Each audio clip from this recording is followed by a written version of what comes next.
Estamos estudando o quarto evangelho, o Evangelho de João.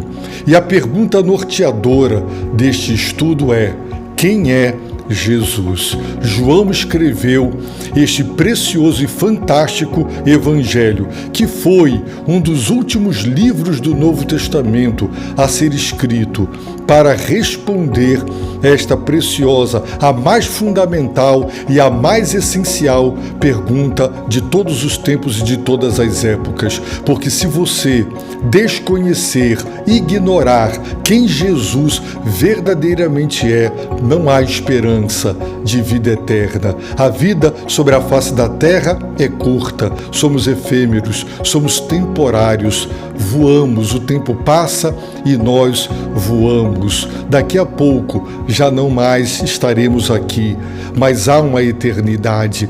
E o Filho de Deus, Jesus Cristo, veio para salvar-nos, e para que sejamos salvos, precisamos conhecê-lo, para reconhecê-lo e confessá-lo em nosso coração e em nossa vida. Temos aprendido muito com João sobre quem é Jesus. E a última aprendizagem nossa, João nos ensinou que Jesus é Deus homem. Jesus é homem, ser humano, 100%, de verdade, tão humano quanto nós, exceto no que diz respeito à nossa natureza caída, pecaminosa, rebelde contra Deus, que nos leva a pecar, transgredindo os mandamentos do Altíssimo e transformando nossas vidas e o mundo onde vivemos nesse caos moral de corrupção e de infelicidade que reina sobre toda a face da terra. Mas quando conhecemos quem Jesus Cristo verdadeiramente é, tudo muda no nosso coração. E eu não estou falando de mudanças econômicas, porque há quem busque a Deus para barganhar e para progredir na vida. Esse conhecimento, o conhecimento de Jesus, é conhecimento para descobrir a razão e o sentido da vida. É conhecimento para saber quem é o verdadeiro Deus e a vida eterna. Esse é um conhecimento que traz libertação e esperança de vida eterna, baseada na certeza da fé. Por isso, eu convido você a acompanhar diariamente. Convido você também a entrar no canal da igreja no YouTube e ver as outras mensagens baseadas no primeiro capítulo de João, com a pergunta quem é Jesus, e para aprender as respostas que até aqui temos considerado. Hoje consideraremos o versículo 14. O apóstolo João declarou: "E o Verbo se fez carne e habitou entre nós, pleno de graça e de verdade, e vimos a sua glória, como a glória do unigênito do Pai." Que mensagem extraordinária! Agora, João deixa claro que o Verbo é Jesus, Jesus é o Verbo. Até aqui, Jesus foi descrito como o Verbo. E talvez, quem saiba, no seu tempo e no tempo de hoje, alguém pudesse pensar que João estivesse se referindo a qualquer outro ser ou pessoa ou princípio racional do universo. Mas aqui e agora ele deixa claro, sem sombra de dúvida, de que Jesus de Nazaré é o Verbo. Aqui também, pela primeira vez, de um modo bem explícito, intencional e deliberado, João fala que o Verbo eterno se tornou homem, ser humano como eu e você. É muito interessante, porque está escrito no princípio, quando o universo não existia, antes do universo ser criado, o Verbo eternamente era, existia eternamente. E o Verbo estava com Deus. Mas agora, João nos disse no versículo 10, o Verbo estava no mundo. O Verbo que no princípio, antes da criação de tudo, de todas as coisas, estava com Deus, agora estava no mundo. O mundo Todas as coisas foram criadas por Deus através dele, do Verbo, da palavra, através de Jesus. E esse mesmo Jesus, agente divino para a criação de todas as coisas, agora estava no mundo, participando da criação, interagindo com a criação no mundo. Mas João, no versículo 10, não nos deu maiores detalhes. Apenas ele nos diz que a verdadeira luz que ilumina todo homem estava chegando ao mundo, porque Jesus estava prestes a dar início ao seu ministério público, quando ele se apresentou e se revelou aos homens. Então, no verso 10, ele diz: o Verbo estava no mundo, mas agora, no versículo 14, ele deixa claro: e o Verbo se fez carne. João usa a palavra carne, um termo rude até, para que não sobrassem dúvidas, sombras de dúvidas, de que não há qualquer tipo de dualismo, de que João não está dizendo que Jesus apenas temporariamente ele teve uma aparência humana, ele assumiu um corpo fictício, virtual. Não, ele está dizendo claramente: o Verbo que estava no princípio com Deus e era Deus divino, tão divino quanto Deus o Pai, ele se fez. Ele mesmo se fez. Ele fez todas as coisas. Tudo que existe deve a sua existência a Deus através da instrumentalidade de Jesus, o Verbo. Todas as coisas foram feitas por intermédio dele. Sem Jesus, sem a palavra, sem o Verbo, nada do que foi feito se fez. Agora, ele que fez todas as coisas, ele se fez carne. Ele tornou-se homem, ele se encarnou, sem deixar de ser Deus. O fato de que ele adicionou a si a natureza humana não implicou e nem exigiu a subtração da sua natureza divina. Portanto, quem é Jesus? Jesus, a fé cristã responde com toda a convicção: ele é o Deus homem, ele é Emanuel, ele é Deus conosco. O Verbo, disse João, se fez carne, assumiu a natureza humana com toda a sua fragilidade, 100%, plenamente humano. Por isso, quando Pilatos está julgando Jesus, ele traz Jesus novamente para fora e diz: eis o homem, sim, o homem 100% humano, como cada um de nós, exceto no que diz respeito ao pecado. O Verbo se fez carne, encarnou-se e habitou entre nós. O verbo habitar significa literalmente armar a sua tenda, tabernacular, armar o tabernáculo. Para os cristãos e para os judeus que originalmente receberam essa mensagem, imediatamente eles devem ter se lembrado do fato de que no deserto, após o êxodo, a libertação do Egito, e durante o êxodo, Deus ordenou e orientou para que um tabernáculo, para que uma tenda fosse construída, a tenda da revelação, onde Deus se manifestava e falava com Moisés. Nós lemos, por exemplo, em Êxodo, capítulo 40, versículos 34 e 35, o seguinte: então, quando Moisés terminou a obra, versículo 33, quando ele concluiu a construção, e armou a tenda, então a nuvem cobriu a tenda da revelação e a glória do Senhor encheu o tabernáculo, de maneira que Moisés não podia entrar na tenda da revelação, pois a nuvem repousava sobre ela e a glória do Senhor enchia o templo. Então, vejam o tabernáculo, mas vejam um pouco mais à frente em 1 Reis, capítulo 8, versos 10 e 11, quando Salomão conclui agora a construção do templo de alvenaria, suntuoso, para a glória de Deus, o que acontece?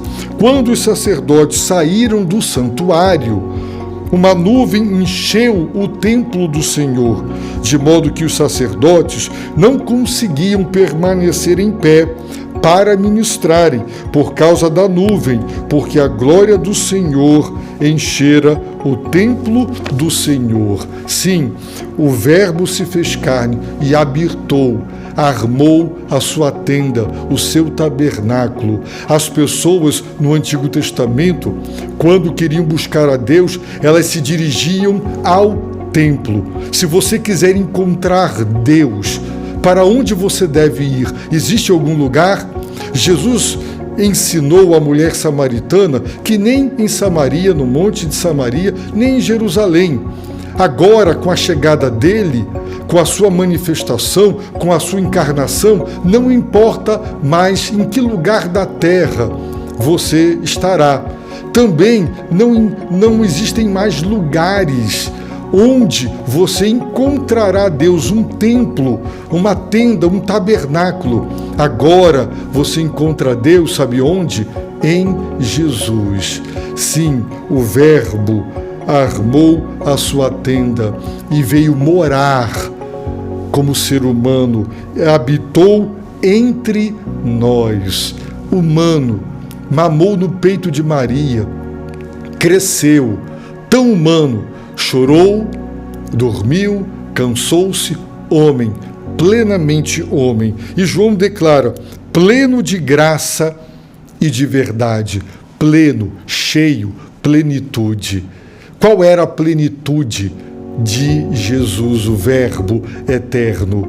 Ele era cheio de graça e de verdade. Aquilo que enche é aquilo que controla, que toma conta e que domina. Por isso, em linguagem figurada, alguém diz que uma pessoa está cheia de raiva ou cheia de amor, porque ela está totalmente controlada e dominada, ou pela raiva ou pelo amor. Cheio de graça e de verdade é para dizer que a plenitude dele, o que o enchia, aquilo que ele era cheio de graça e de verdade. Duas palavras essenciais para a fé cristã. A graça de Deus é um termo e uma expressão que revela toda a bondade, toda a generosidade de Deus em abençoar, em dar para quem não merece. É um termo que enfatiza e exalta o mérito de Deus, a bondade de Deus, e o demérito, o imerecimento do homem. São as dádivas extraordinárias, são as bênçãos inefáveis de Deus que são concedidas a quem não merece, pecadores, rebeldes, desobedientes e ingratos. Ele era cheio de graça. Se não fosse a plenitude dessa graça do coração de Deus, ninguém seria salvo, porque ninguém merece ser salvo, ninguém tem direito de ser salvo, ninguém consegue ser e nem fazer o suficiente para conquistar e obter diante de Deus alguma recompensa. A salvação eterna é graça, é pura bondade de Deus e cheio de verdade. Ele mesmo declarou: eu sou a verdade. Sim, a verdade que liberta, e conhecereis a verdade vos libertará. A verdade nos esclarece o que é real, o que é genuíno, o que é autêntico, o que é verdadeiro. Já pensou? Há tantos que matam e morrem por uma causa que após a morte descobrirão que não era uma causa pela qual valia a pena matar e morrer, porque estavam crendo na mentira, no engano, numa ideologia que os contaminou e os influenciou. Eu vi um depoimento ao vivo de 2 jovens com um mini caminhão cheio de bombas, e eles estavam louvando o seu Deus, porque eles entrariam naquele pequeno caminhão e iriam entrar no lugar onde estava o inimigo para explodir os inimigos, acreditando que naquele gesto de matar pela fé os inimigos do seu Deus, eles estariam agradando a Deus. E a filmagem mostra o carro indo e explodindo, e eles viraram pedaços de carne. Já imaginou abrir os olhos espiritualmente após o corpo se desfazer de maneira tão brutal e descobrir: matei e morri por uma mentira, por um engano? Jesus é cheio de verdade. Ele é a verdade. A verdade que não deixará que você seja enganado pela falsidade, pelo erro, que te desvirtuará e te levará para longe de Deus, cheio de graça e de verdade. E João declara: vimos a sua glória. A glória, aquela glória que encheu o tabernáculo no deserto, aquela glória que enchera o templo por ocasião da dedicação de Salomão. Aquela glória era uma manifestação visível do Deus invisível. É o resplendor, é o brilho, é uma manifestação da divindade. Então João está dizendo: vimos, esses olhos viram, os olhos físicos viram a glória, a divindade. Observem, o Verbo era no princípio, quando o universo não fora criado. O Verbo estava com Deus e o Verbo era Deus, divino. Agora o Verbo se fez carne, mas não deixou de ser divino. Tanto não deixou que João diz: vimos a sua glória. Vimos o resplendor da sua divindade. A natureza divina do Senhor Jesus Cristo era revelada quando ele operava, por exemplo, sinais, prodígios e maravilhas. E os olhos da fé enxergavam essa divindade, essa glória. No Monte da Transfiguração, quando ele foi transfigurado diante dos seus 3 apóstolos, eles viram a sua glória, a sua divindade, porque o seu rosto resplandecia e suas vestes também. É o resplendor, é a glória, são manifestações visíveis da divindade. E João diz: vimos a sua glória, como a glória do unigênito do Pai. A palavra unigênito significa único, ímpar, sem igual. Jesus é o Filho de Deus. Ninguém é filho de Deus como Jesus é o Filho de Deus. Quando Jesus, no seu tempo, ele chamou a Deus de Pai, ele quase foi apedrejado, porque todos entenderam que ele considerava que Deus era seu pai, ele era filho, fazendo-se igual a Deus, porque filho tem a mesma natureza do pai. Então ele estava reivindicando divindade. Jesus é o Filho de Deus, o único, o unigênito. Deus não tem outro filho, só tem ele. Nós somos filhos por adoção, na linguagem teológica do apóstolo Paulo, e nós somos filhos porque nascemos de Deus. É a regeneração que João já mencionou. Quem o recebe porque crê no seu nome, também recebe dele a autoridade, a prerrogativa de se tornar o que não é, filho de Deus, os quais nasceram de Deus.